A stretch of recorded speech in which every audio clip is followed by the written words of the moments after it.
Hi, this is Ryan from SalesPad. I'm about to show you our new free program, SalesPad Boost, and the benefits it brings to any Microsoft GP user.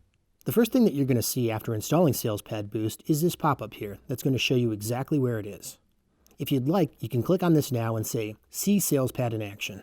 After you click that, the customer maintenance screen is going to launch as well as the SalesPad Boost product. Over in SalesPad Boost, you can search for customer information like customer name. That's going to bring up all the customers that relate to that query. Or you can search by customer contact person, and that's going to bring up different customers.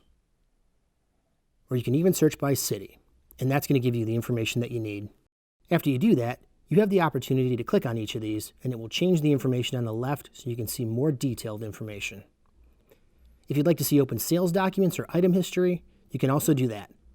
Just by double-clicking on a customer, it's going to open up and show you all the open sales documents, all the customer item history. You can even open up these orders or sales documents right from here.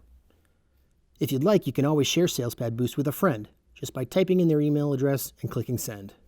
Or if you'd like to start the upgrade process to take advantage of the full SalesPad desktop product, you can click on upgrade and we'll get that started for you.